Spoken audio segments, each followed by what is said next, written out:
ભરૂચમાં કોંગ્રેસનું ઘર મનાતો વિસ્તાર એટલે આરઝુ સોસાયટી. આ સોસાયટીમાં આજે આપણે આવ્યા છે. સૌથી મહત્વની વસ્તુ એ છે કે આ સોસાયટીના રહીશોએ ઘરમાં પુરાઈ રહેવાની નોબત આવી ગઈ છે, એટલા માટે કે પોતાના ઘરોમાં પાણી ઘૂસી ગયા છે, એટલે ઘરની બહાર નીકળાતું નથી. લગભગ કમરસમાં પાણી છે, કમરસમાં પાણી. ગયા વર્ષે પણ 365 દિવસ પહેલા આ લોકોને વચન આપવામાં આવ્યું હતું કે અહીંયા બ્લોક ગટર લગાવવામાં આવશે અને કાયમી પાણીના નિકાલની વાત કરવામાં આવી હતી.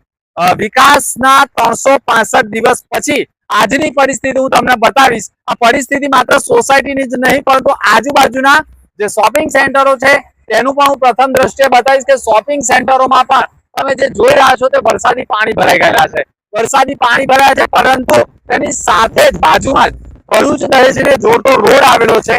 આ રોડની હાલત પ્રથમ દ્રષ્ટિએ હું તમને બતાવું છું કે જે મેટલ પથ્થરો છે તે ઉખડી ગયા છે, રોડ ઉપર રજડતા થઈ ગયા છે.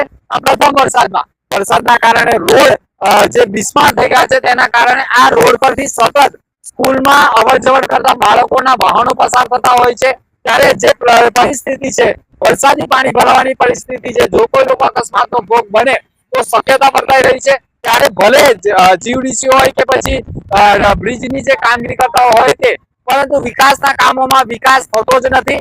માત્ર ઠાલા વચનો આપવામાં આવે છે અને ઠાલા વચનો આપવા સાથે સાથે આજે પણ દર વર્ષે આ એકની એક પરિસ્થિતિનું નિર્માણ થાય છે. આજે પણ આ સોસાયટીની અંદર હું તમને પ્રથમ દ્રશ્ય બતાવી દઈશ કે આરઝુ સોસાયટી અને અરમાન બંગલોઝ, આ બંને સોસાયટીના જાહેર માર્ગોના જે પાણી છે તે કમરસમાં પાણી ભરાઈ ગયા છે, જેના કારણે લોકોને ભારે હાલાકી ભોગવવી પડી રહી છે. પરંતુ એક વાત નિશ્ચિત છે કે તંત્રના અધિકારીઓ હંમેશા ઠાલા વચન આપે છે, જે આજે સાબિત થઈ રહ્યું છે. ગત વર્ષે જે બ્લોક ગટર બેસાડવાની વાત થઈ હતી તે આજે પણ શૂન્ય રહ્યું હોય, જેના કારણે આજે પણ સોસાયટીમાં વરસાદી પાણી ભરાવાનું યથાવત રહ્યું છે.